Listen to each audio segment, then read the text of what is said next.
नमस्कार। Professor S Narayan Raju YouTube channel में आप सबका पुनः स्वागत करता हूँ। भ्रमर गीत सार की श्रृंखला में और एक पद की चर्चा अब करेंगे।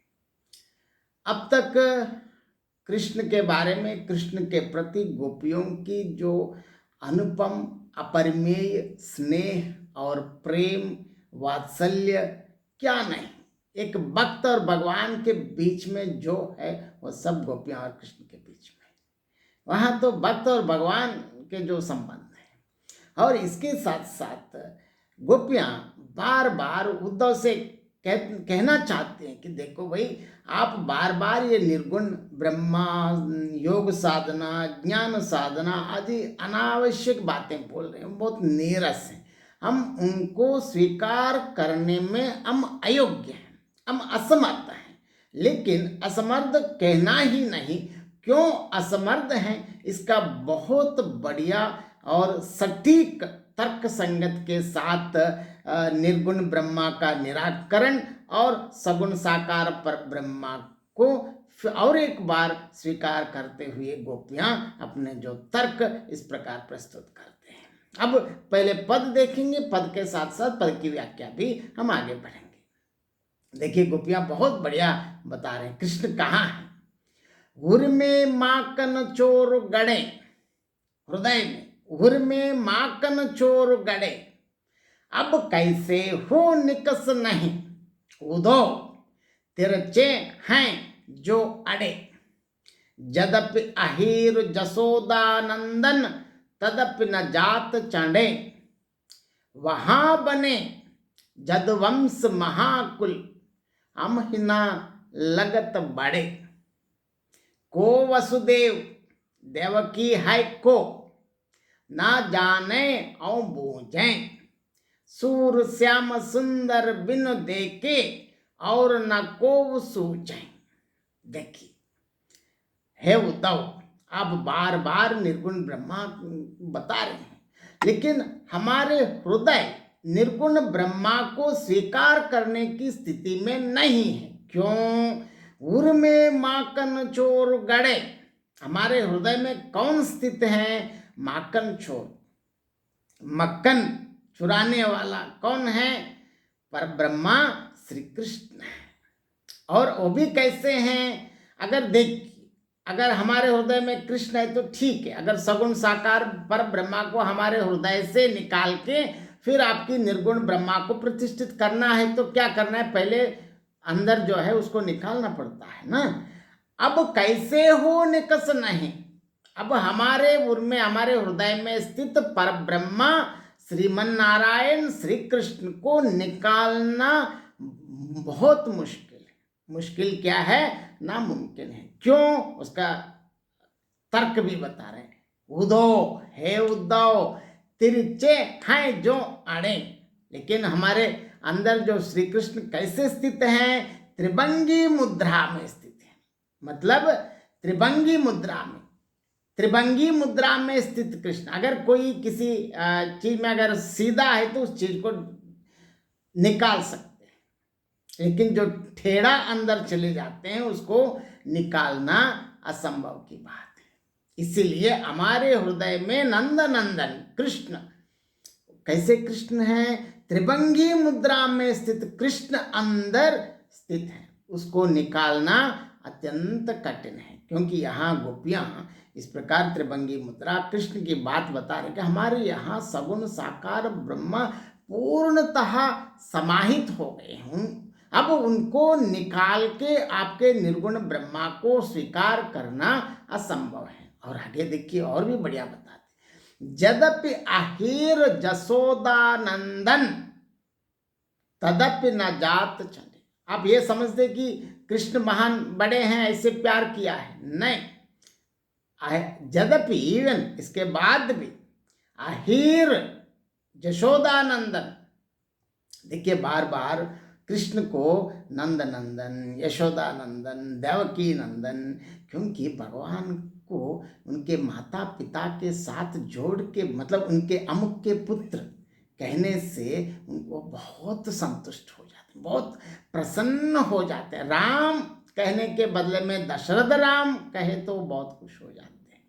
नंद नंद नंदन, यशोदा नंदन, देवकी नंदन कहने से बहुत प्रसन्न हो जाते हैं। भगवान की एक विशिष्टता है। और इसके साथ साथ भारतीय सनातन धर्म में माता पिता का स्थान बताने का यह एक प्रयास है।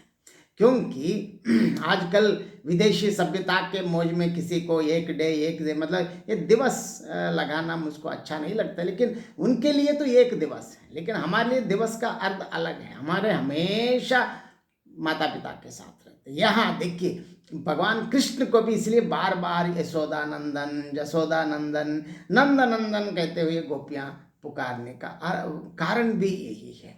और देखिए यद्यपि अहीर जसोदा नंदन तदपि न जात छने, चाहे वो कृष्ण यशोदा नंदन कृष्ण अहीर कुल के हो सकते हैं, लेकिन हमने कभी भी कृष्ण को ही देखा है, कृष्ण लीलाओं को ही देखा है, लेकिन उनकी जाति क्या है, उनका कुल क्या है, कभी हमने देखा ना परखा, कुछ नहीं किया। उसके आधार पर हमने कोई भक्ति नहीं की है। और आगे देखिए बहुत बढ़िया बताते हैं, को वसुदेव देवकी है को ना जाने और बूझे। और यहाँ बता रहे हैं कि देखिए, और आगे बताते हैं वहाँ देखिए, यद्यपि अहीर जसोदा नंदन तदपि न जात, अभी हमने जाति नहीं देखा है। वहाँ बने जदवंश महाकुल अमहीन लगत बड़े। अब मद्राजा के क्या हो गए हैं, वहाँ यदुवंश के हो गए हैं, वहाँ राजा बन गए हैं, युवराज बन गए हैं, राजगद्दी पे बैठे हैं, तब भी हमको बड़ा नहीं लगता है। जैसे हमारे रास क्रीड़ा खेलने वाले, हमारे साथ रास रचैया रचने वाले हमारे बाल कन्हैया है, हमारा कृष्ण तो कृष्ण है। को वसुदेव देवकी है को ना जाने आओ पूछे, चाहे वहाँ राजा बने और देवकी के पुत्र बने या वसुदेव के पुत्र बने और वसुदेव वगैरह यदुवंश के हो जाएं, लेकिन इससे हमका कोई मतलब नहीं है, इससे हमको कोई लेना देना नहीं है। क्यों ना जाने और बुझे, सब हमको नहीं दिखते हैं। हमको क्या दिखते हैं, सूर श्याम सुंदर बिनु देखे और न को सूझे। यहाँ देखिए अंतिम पद में सूरदास गोपियों के माध्यम से ये बताना चाहते हैं कि सूर श्याम सुंदर बिनु देखे, मतलब सूरदास गोपियों के माध्यम से कहते हैं, हे उद्धव, हमको सिर्फ पर ब्रह्मा श्री कृष्ण का दर्शन मात्र ही चाहिए और कोई अन्य चीजों से हमारा कोई लेना देना नहीं है, और न को सूझे, और बाकी चीजों से हमको कोई भी मतलब नहीं है। हम इन चीजों से कोई मतलब बिल्कुल हम ये चाहते हैं कि श्री कृष्ण परब्रह्मा पुरुषोत्तम श्रीमन नारायण श्री कृष्ण का दर्शन मात्र के हम अभिलाषी हैं। और इसलिए अब इस पद में गोपियों के माध्यम से सूरदास श्री कृष्ण के प्रति ही नहीं, सगुण साकार परब्रह्मा की विशिष्टता और निर्गुण निराकार परब्रह्मा को अपनाने में गोपियों की असमर्थता का भी प्रकट किया है।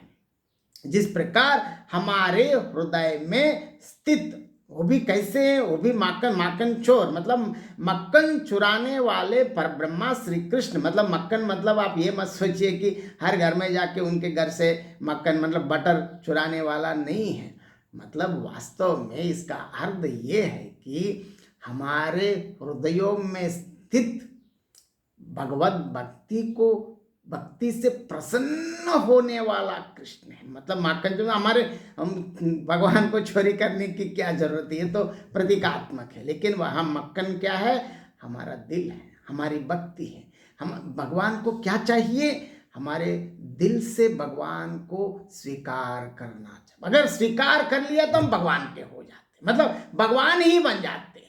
मतलब भगवान और हम मतलब आत्मा परमात्मा अलग, दोनों अभिन्न है, दोनों एक हो जाते हैं। मतलब वही एकात्म स्थापित करना भगवान चाहते हैं। इसलिए यहाँ माखन मतलब मक्खन चोरी नहीं है, उसका वास्तविक दार्शनिक अर्थ ये बताते कि हमारा हृदय अर्पित कर, मतलब तन मन सब मतलब सर्वस्व अर्पित करके, सर्व समर्पित करके, संपूर्ण समर्पित भाव से भगवान की भक्ति करना ही भगवान चाहते हैं। और यहाँ अंत में देखिए बहुत बढ़िया, क्योंकि कृष्ण को जो यहाँ अहीर कुल के हैं तब भी हमने प्यार किया है, लेकिन तब ये नहीं देखा है कि वो अहीर है, ये ग्वाल है, ऐसा कभी नहीं देखा है।